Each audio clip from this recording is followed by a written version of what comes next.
SNP spokesperson Chris Stephens. Thank you, Madam Deputy Speaker, and I will try and be concise in my remarks to allow as many members in as possible. Can I first of all indicate that myself and my honourable and right honourable friends will be supporting the motion that's been laid down today. But we heard, I'm afraid, from the Minister some of the old buzz phrases. I had my bingo card ready with the rate of poverty is what we pay, and I'm waiting in two to answer the honourable gentleman's question. We'll see if the response from the Minister gives me those. But there are a number of points that I want to make. Some of them were touched on by the Minister. But I think there's a very real concern from both myself and a number of honourable members about the ways that the government are trying to force people into work and the ways they're trying to force them to increase hours. And that is including how the current sanctions regime is being dealt with. We've had Westminster Hall debates about this fairly recently, which the Minister had responded to. We made a number of those comments. The number of sanctions, Madam Deputy Speaker, is spiralling. The number of sanctions that's being issued is spiralling, and my understanding is the only time that the number of sanctions is being reduced is when DWP staff are taking industrial action. Now, those who are in the position that they are faced with being sanctioned really shouldn't have to wait for the Department of Work and Pensions staff to take industrial action for them to be not scared of getting a sanction. And I agree with the Secretary of State about the great role that DWP staff are undertaking. I hope he will consider that when offering them a decent pay rise to help them, because can I say to him that even in his own department there are an alarming number of staff in his own department who, in a survey with their trade union, have indicated that they are having to use food banks.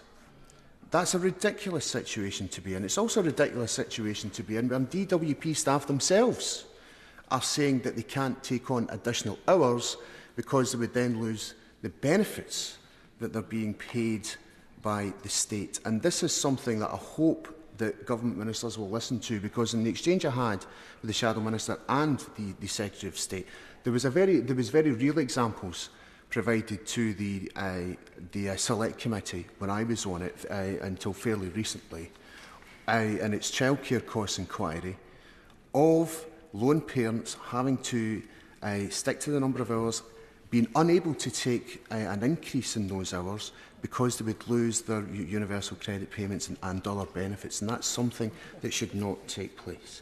But, Madam Deputy Speaker, I do want to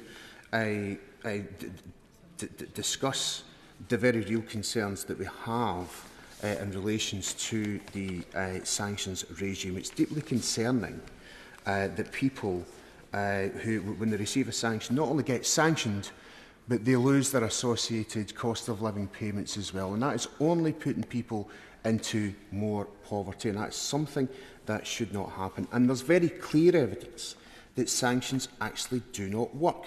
The Institute of Fiscal Studies, not necessarily a friend of the SNP and often quoted by members opposite, have said and have reported in a recent report that the type of sanctions policy currently produces, quote, fiscal savings indistinguishable from zero, close quote. Yet we're still subjecting people to untold anxiety and harm. And there's now very real concerns. The Secretary of State touched on this pilot, and so can I ask him, I would hope that we can answer a number of questions. There are some concerns around that pilot that ministers may want to answer. So the DWP, I nearly said the DUP, the DWP, I've made that mistake before, the Department of Work and Pensions, Madam Deputy Speaker, are now starting a pilot that forces thousands of UC claimants to compulsorily attend job centres 10 times over a 2-week period.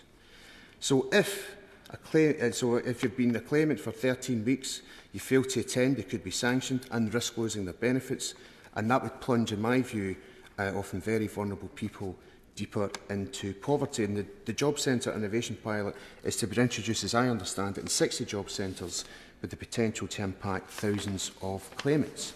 But the Department has been clear that there are no extra staff to deliver the additional work. This means that yet more pressure will be heaped upon the overworked, underpaid and highly stressed civil servants who are working in these job centres. And the Public and Commercial Services Union believes this could increase the risk of poverty and make claiming benefits more difficult. As Martin Kavanagh, the PCS DWP Group President, said, "Our members will see through this pilot for what it is, a government hell-bent on making it more difficult for people to claim benefits and which will increase the risk of poverty for those customers who fall foul of this project.